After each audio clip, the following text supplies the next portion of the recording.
Sự tích Đại Thế Chí Bồ Tát.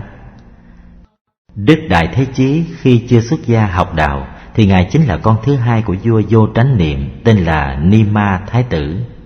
Ngài dâng lời phụ dương khuyên bảo, phát tâm cúng dường Phật Bảo Tạng và đại chúng trọn trong 3 tháng.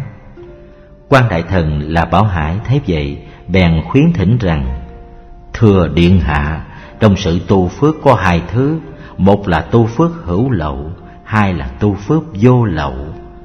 Song phước hữu lậu dẫu có to tát thế nào thì chỗ cảm báo cũng chỉ ở trong cõi nhân thiên hưởng phần khoái lạc mà thôi, chứ không thoát khỏi luân hồi sanh tử.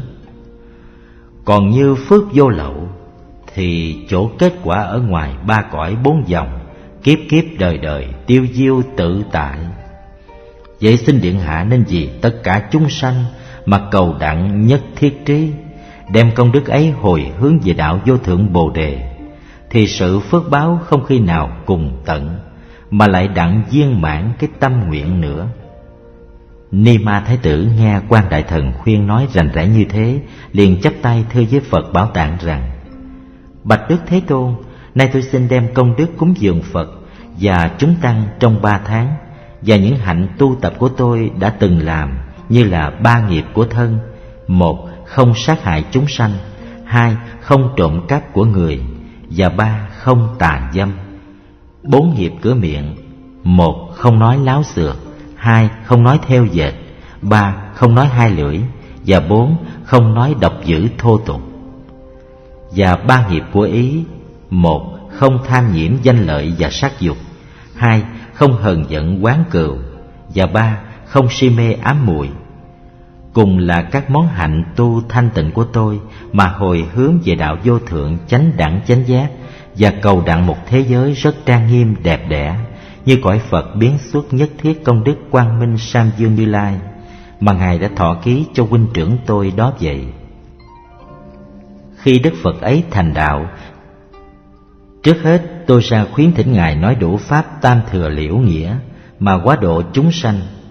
Trong khi đó tôi cũng còn tu Bồ Tát đạo, làm việc Phật sự, dạy dỗ mọi người và làm những sự lợi ích cho các loài hữu tình, mà cầu mau đặng hoàn mãn các món công hạnh đã thệ nguyện.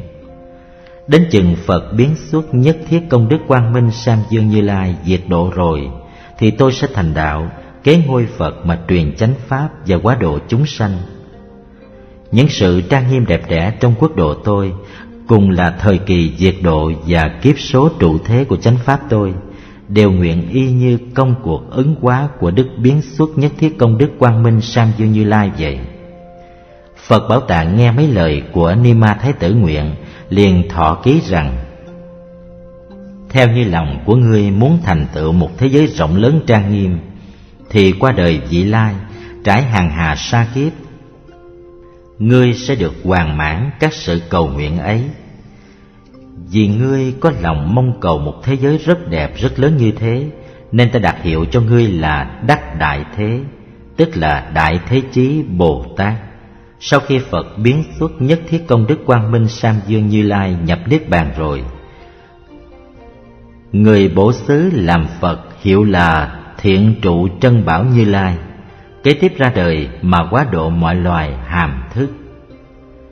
Ni Ma Thái Tử nghe Phật Bảo Tạng thọ ký rồi, liền thưa rằng: bạch Đức Thế Tôn, nếu sự nguyện cầu của tôi quả đặng như lời Ngài thọ ký đó, tôi xin kính lễ Ngài và nhờ Ngài làm sao cho các thế giới đều vang động, và ở giữa hư không có rải xuống nhiều thứ hoa thơm đẹp, lại có các đức Phật ở thế giới 10 phương cũng đều thọ ký cho tôi như vậy nữa.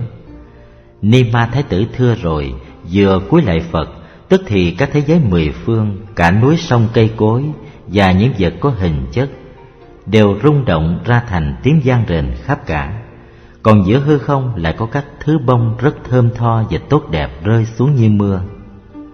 Các đức Phật ở 10 phương đều đồng tình thọ ký rằng: tại cõi Tán Đề Lam có người đệ tử của Phật Bảo Tạng Như Lai tên là Ni Ma, con thứ hai của vua Vô Tránh Niệm, có phát tâm cúng dường Phật và đại chúng trót 3 tháng, đem công đức ấy mà hồi hướng về đạo vô thượng Bồ Đề, và nguyện đặng ở cõi thế giới trang nghiêm.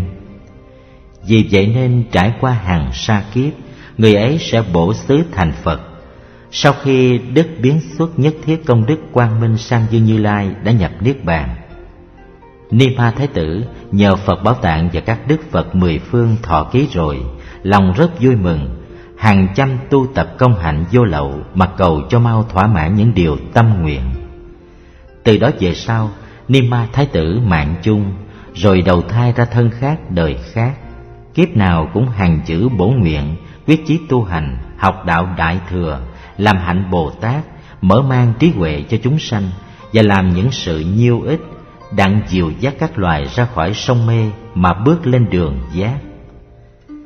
Hiện nay, Ngài Đại Thế Chí, tức là Ni Ma Thái Tử, đương là một vị đẳng giác Bồ Tát, hầu gần Đức Phật A-di-đà ở cõi Cực Lạc, trợ đương Phật hóa, tiếp dẫn chúng sanh, chờ đến thời kỳ quả mãn công duyên mới bổ xứ làm Phật.